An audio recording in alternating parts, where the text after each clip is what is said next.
हर हर महादेव, जय श्री महाकाल। राधा रानी के भक्त स्वामी प्रेमानंद जी महाराज के भजन और सत्संग को सुनने आज लोग दूर दूर से आते हैं। वे न केवल लोगों को भक्ति का मार्ग सुझाते हैं बल्कि उनकी कई उलझनों को भी सुलझाते हैं। उनके वचनों में आपको न केवल प्रभु के करीब पहुंचने का मार्ग मिलेगा बल्कि जीवन के कई सार भी मिलेंगे।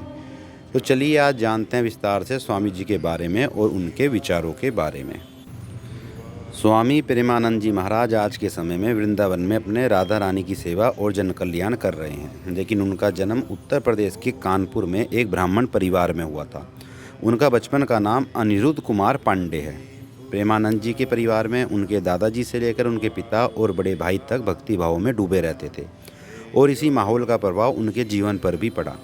प्रेमानंद जी महाराज की रुचि काफ़ी कम उम्र में अध्यात्म की ओर बढ़ने लगी। जब वे 13 वर्ष के हुए तो उन्होंने ब्रह्मचारी बनने का फैसला किया और इसके बाद वे घर का त्याग कर सन्यासी बन गए। उनका सन्यासी जीवन आसान नहीं रहा। वो गंगा घाट किनारे अपना जीवन बिताने लगे। वो कड़कती ठंड में भी रोजाना गंगा में प्रतिदिन 3 बार स्नान करते थे और तुलसी घाट पर भगवान शिव और माता गंगा का ध्यान व पूजन किया करते थे। प्रेमानंद जी महाराज भिक्षा मांगने के स्थान पर भोजन प्राप्ति के लिए 10-15 मिनट बैठते थे। अगर इतने समय में भोजन मिला तो उन्हें एक वक्त का खाना मिल जाता था, लेकिन कई बार उन्हें केवल गंगा जल पीकर भी कई दिनों तक रहना पड़ता था। एक बार उन्हें किसी अजनबी संत ने वृंदावन में चैतन्य लीला और रास लीला देखने के लिए आमंत्रित किया। जब वो वहाँ गए तो उन्हें आयोजन बहुत पसंद आया। अब वो रोजाना रास लीला देखना चाहते थे।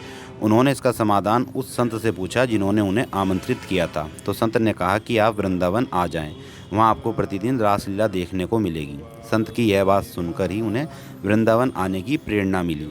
इसके बाद महाराज जी वृंदावन में राधा रानी और श्री कृष्ण के चरणों में सेवा करने आ गए और साथ ही साथ लोगों का भी मार्गदर्शन करने लगे। कहा जाता है कि कई सालों से उनके दोनों किडनी खराब हैं, लेकिन उसके बावजूद भी वे अभी तक स्वस्थ हैं। अब सब कुछ उन्होंने भगवान के हाथ में छोड़ दिया है। वो वहाँ आने जाने वाले भक्तों से मिलकर उनकी समस्या को सुनकर उसका हल निकालते हैं। स्वामी प्रेमानंद जी महाराज ने कई ऐसे विचार दिए हैं जो आज के समय में लोगों को भक्ति का मार्ग दिखाते हैं और उनके व्यवहार को उच्च बनाते हैं।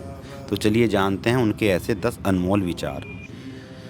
कोई व्यक्ति तुम्हें दुख नहीं देता बल्कि तुम्हारे कर्म उस व्यक्ति के द्वारा दुख के रूप में तुम्हें प्राप्त होते हैं।